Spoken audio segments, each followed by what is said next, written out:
తిరిగి BCN news కి స్వాగతం. మాజీ మంత్రి కొట్టు సత్యనారాయణ ఆధ్వర్యంలో మెడికల్ కాలేజీల ప్రైవేటీకరణకు వ్యతిరేకంగా చేపట్టిన కోటి సంతకాలు సేకరణ పత్రాలను జిల్లా కార్యాలయానికి తరలింపు కార్యక్రమం నిర్వహించారు.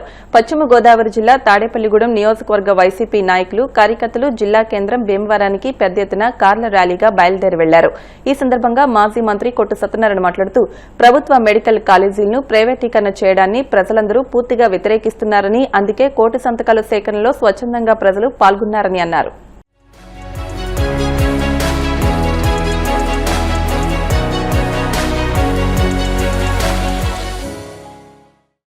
రాష్ట్ర వ్యాప్తంగా ఏదైతే జగన్మోహన్ రెడ్డి గారు ఎంతో కష్టపడి కేంద్రాన్ని ఒప్పించి తీసుకొచ్చిన 17 మెడికల్ కాలేజీలని ప్రైవేట్ పరం చేసి P4 PPP మోడ్లో చంద్రబాబు నాయుడు దాంట్లోంచి ఈ కూటమి ప్రభుత్వం మొత్తం వేల కోట్లు దోచుకోవడానికి ఒక పెద్ద పథకం పన్ని ఈ ప్రైవేట్ పరం చేసే కార్యక్రమం ఏదైతే చేస్తారో రాష్ట్ర ప్రజలందరూ కూడా తీవ్రంగా వ్యతిరేకిస్తూ ఉన్నారు. దానికి నిదర్శనం ఇవాళ కోటి సంతకాల సేకరణ స్వచ్ఛందంగా వచ్చి ఏ గ్రామంలో పట్టణంలో ప్రతి చోట ఈ 17 మెడికల్ కాలేజీ ప్రైవేటైజేషన్కి మేము వ్యతిరేకంగా ఉన్నాం. ఇవాళ ఆరోగ్యశ్రీ పథకాన్ని ఎత్తేమని మీకు ఓట్లేశారా? ఇవాళ ఫీజు రీయింబర్స్మెంట్ మీరు కట్టక్కర్లేదు, మేమే కట్టుకుంటాం, మా దగ్గర చాలా డబ్బులు ఉన్నాయని ప్రజలు మీకు చెప్పి ఓట్లేశారా? రైతాంగానికి నష్టపరిహారంగా మరి ప్రభుత్వం ఇన్సూరెన్స్ కట్టి వాళ్ళు ఆదుకునే కార్యక్రమం చేస్తే మాకు అటువంటి ఇన్సూరెన్స్ మాకేం అక్కర్లేదు, మేము చాలా బలంగా ఉన్న ఆర్థికంగాని రైతులు ఓట్లేశారా? మీకు ఏం చూసుకుని మీరు చేస్తున్నారు? ఇవాళ మీరు ఇచ్చిన సూపర్ 6 ఒక్క పథకమైన అమలు చేశారా? సూపర్ 6 సూపర్ సక్సెస్ అని సొల్లు కబుర్లు చెప్తున్నారు. దీన్ని దృష్టిలో పెట్టుకుని ఏదైతే కోటి సంతకాలు సేకరణ చేసామో అది ప్రతి నియోజకవర్గం నుంచి జిల్లా కేంద్రానికి తరలించాం. ఆ జిల్లా కేంద్రం నుంచి కేంద్ర కార్యాలయానికి తరలించే కార్యక్రమం ఇవాళ 15వ తారీఖున మొదలుపెట్టారు.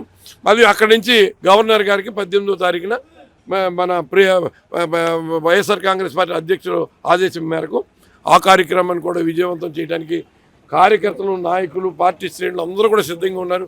ఇందుకే పెద్ద ఎత్తున అందరూ వచ్చి ఇవాళ మన తాడేపల్లిగూడెంలో 9 గంటల కార్యక్రమం ఎప్పుడు జరగకపోయినా ఇవాళ మీరే చూస్తారు. ఇంతటి దారుణమైన దోపిడీ ప్రభుత్వం ఉన్నది ఈ భారతదేశ చరిత్రలో ఎక్కడ జరగట్లేదు.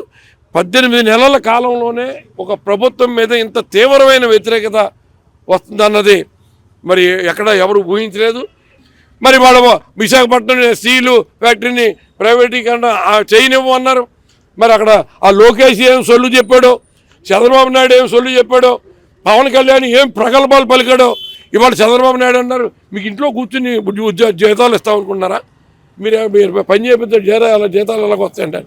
అసలు విశాఖపట్నం స్టీలు ఎంత ప్రతిష్టాకరంగా ఉన్నది, దేశంలోనే మరి నెంబర్ 1 స్థాయి.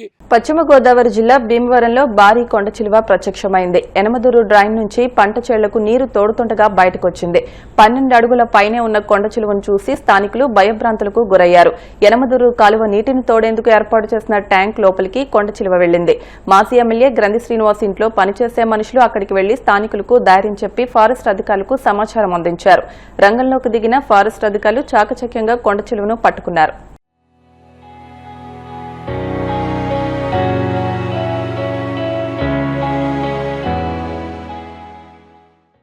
ఎన్నికైన కొత్త సర్పంచులను వేధిస్తే చూస్తూ ఊరుకోబోమని బీఆర్ఎస్ వర్కింగ్ ప్రెసిడెంట్ కేటీఆర్ హెచ్చరించారు. వారిని ఇబ్బంది పెట్టాలని చూస్తే సహించేది లేదని స్పష్టం చేశారు.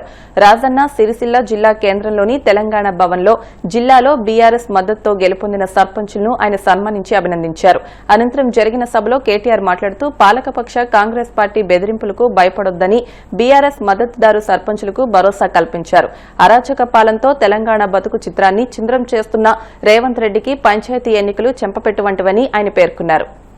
2 దశల్లో జరిగిన ఈ ఎన్నికల్లో మరి 83 మంది వేములవాడ, అదేవిధంగా ఇల్లంతకుంట, బోయిన్పల్లి, తంగళ్లపల్లి కలిపితే 83 మంది సర్పంచ్లుగా గెలిచిన బీఆర్ఎస్ మద్దతుదారులందరికీ పేరు పేరున అభినందనలు. అయితే చాలామంది పెద్దలు మాట్లాడి చాలా విషయాలు మీకు చెప్పే ప్రయత్నం చేసినారు. ముందుగా మీకు ఒక్కసారి మీ హక్కుల గురించి కూడా తెలుసుకోవాల్సిన బాధ్యత, అసలు ప్రభుత్వాలు ఎట్లా పనిచేస్తాయో తెలుసుకోవాల్సిన బాధ్యత కూడా మీ మీద ఉన్నది. మొదటి విషయం ఏంటంటే, మీరు సర్పంచ్ అంటే ఈ రాష్ట్రానికి ముఖ్యమంత్రి ఎట్లనో సర్పంచ్ గారంటే గ్రామానికి పెద్ద దిక్కుగా, గ్రామానికి పెద్దగా సర్పంచ్ గారే ఉంటారు. సర్పంచ్ గారు, వారి కింద ఉప సర్పంచ్ గారు, అట్లాగే వారి కింద మొత్తం వార్డు సభ్యులు మొత్తం కలిసి మీది స్థానిక ప్రభుత్వం. భారతదేశంలో మనకు 5 రకాల ప్రభుత్వాలు ఉంటాయి. 5 రకాల స్థానిక ప్రభుత్వాలు, 5 రకాల ప్రభుత్వాలు మొత్తం పైనుంచి కింది దాకా చూస్తే 5 రకాలు. మొదటిది దేశం చూస్తే మరి కేంద్ర ప్రభుత్వం, భారతదేశాన్ని మొత్తానికి ఒక ప్రధానమంత్రి, మంత్రిమండలి, పార్లమెంట్ సభ్యులు, పైన ఢిల్లీలో వాళ్ళు ఉంటారు. ఆడికెళ్ళి కొద్దిగా కిందికి వస్తే మనకి 28 రాష్ట్రాలు ఉన్నాయి. రాష్ట్రానికి ఒక ముఖ్యమంత్రి, రాష్ట్ర ప్రభుత్వము, మంత్రిమండలి, ఎమ్మెల్యేలు, ఎమ్మెల్సీలు అక్కడ ఉంటారు. ఆడికెళ్ళి కొద్దిగా కిందికి వస్తే జిల్లా ప్రభుత్వం, జిల్లా పరిషత్ ఉంటుంది. జిల్లా పరిషత్లో జిల్లా పరిషత్ చైర్మన్ గారు, జెడ్పీటీసీలు వాళ్ళు ఉంటారు. కొద్దిగా కిందికి వస్తే మున్సిపాలిటీ, మండలం. మున్సిపాలిటీలో మున్సిపల్ చైర్మన్ గారు, కౌన్సిలర్లు ఉంటారు. మండలంలో మండల పరిషత్తు, అదేవిధంగా ఎంపీటీసీలు వాళ్ళు ఉంటారు. మరి కిందికి మొత్తంగా చూసినట్టయితే 5 అంచెల్లో కింద ఉండేది, ప్రజలకు అత్యంత సన్నిహితంగా ఉండేది ఏంటిది అంటే గ్రామ పంచాయతీ. మరి ఆ గ్రామ పంచాయతీలో సర్పంచ్ గారు, ఉప సర్పంచ్ గారు, వార్డు సభ్యులు, అంటే ఈ రకంగా 5 ప్రభుత్వాలు దేని దానికే పనిచేస్తూ ఉంటాయి.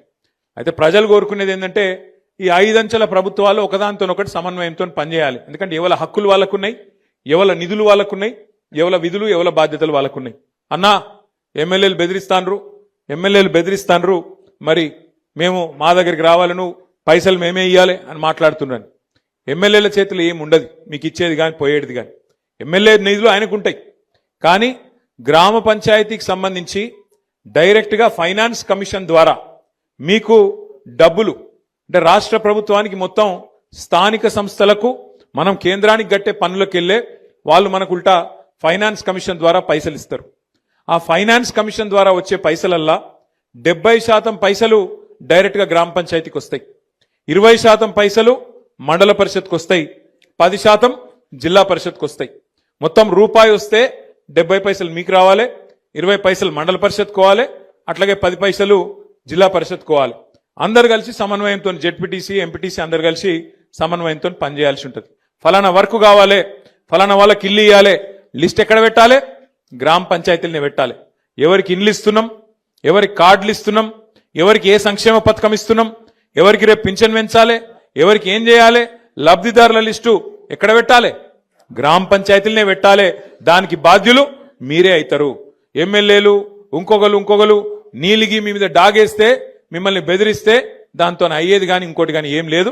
మీరు ఖచ్చితంగా గుర్తుపెట్టుకోవాల్సింది మీ హక్కులు మొదలు తెలుసుకోవాలి మీరు. అందుకే నేను మిమ్మల్ని కోరేది ఏంటంటే, ఇక ఎలక్షన్ల దాకానే రాజకీయం. ఎలక్షన్లు అయిపోయాక పనిలో పడాలి, పని చేయాలి. గ్రామానికి, రాష్ట్రానికి, ప్రజలకు, మనం ఎన్నుకున్న మన ప్రజలకు మనం సేవలు అందించాల్సి ఉంటుంది. ఆ దిశగా ముందుకు పోదాం. మీ అందరికి కూడా 84 మంది సర్పంచులు, అదేవిధంగా గౌరవ ఉప సర్పంచులు, వార్డు సభ్యులు ఎవరెవరైతే గెలిచి వచ్చిండ్రో, వాళ్ళని ఎవరెవరైతే గెలిపించిండ్రో వాళ్ళందరికీ శుభాకాంక్షలు తెలియజేస్తూ, నేను దయచేసి మిమ్మల్ని కోరేది ఆగమాగం చేయకూరి, ముందు సర్పంచులకు సన్మానం చేద్దాం. ఎందుకంటే వాళ్ళందరూ కష్టపడి గెలిచి వచ్చిండ్రు. 84 మంది ఇక్కడ ఉన్నారు. కేసీఆర్ గారి నాయకత్వం, కేసీఆర్ గారి నాయకత్వం. థాంక్యూ. జై తెలంగాణ. తెలంగాణలోని మెదక్ జిల్లా కుల్చారం మండలం పోతంశెట్టిపల్లి గ్రామంలో ఘోర రోడ్డు ప్రమాదం చోటు చేసుకుంది. రోడ్డుపై నడుచుకుంటూ వెళ్తున్న శ్రీధర్ అనే వ్యక్తిని అతివేగంగా వచ్చిన కారు ఢీకొట్టింది. ఈ ప్రమాదంలో శ్రీధర్ గాల్లో ఎగిరి పల్టీలు కొట్టి అక్కడికక్కడే మృతి చెందాడు. సంఘటనకు సంబంధించిన దృశ్యాలు సమీపంలోని సీసీటీవీ కెమెరాల్లో రికార్డయ్యాయి. వార్తలు ముగించే ముందు ముఖ్యాంశాలు మరొకసారి. కేంద్ర మంత్రి అశ్విని వైష్ణవ్ తో మంత్రి నారా లోకేష్ భేటీ. రాష్ట్ర వ్యాప్త నైపుణ్య గణనకు సహకరించాలని విజ్ఞప్తి. ఏపీలో ఏఐ మిషన్ వేగవంతానికి సహాయంపై కీలక చర్చ. నమ్మిన సిద్ధాంతాల కోసం నిలబడిన నేత వాజ్పేయి అని మంత్రి సత్యకుమార్ కితాబు. ఆయన్ని స్ఫూర్తిగా తీసుకునే ప్రధాని మోదీ దేశాన్ని పాలిస్తున్నారని వెల్లడి.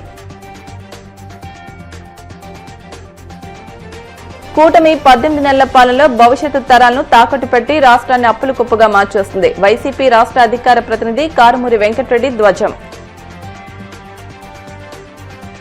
అరాచక పాలనతో తెలంగాణ బతుకు చిత్రాన్ని చింద్రం చేస్తున్న రేవంత్ రెడ్డికి పంచాయతీ ఎన్నికలు చెంపపెట్టు వంటివి. బీఆర్ఎస్ వర్కింగ్ ప్రెసిడెంట్ కేటీఆర్ విమర్శలు. ఈ వార్తలు ఇంతటితో సమాప్తం. మరిన్ని వార్తల కోసం BCN digital YouTube channel, Facebook page ని ఫాలో అవ్వండి. అప్డేట్ వార్తల కోసం ప్లీజ్ సబ్స్క్రైబ్.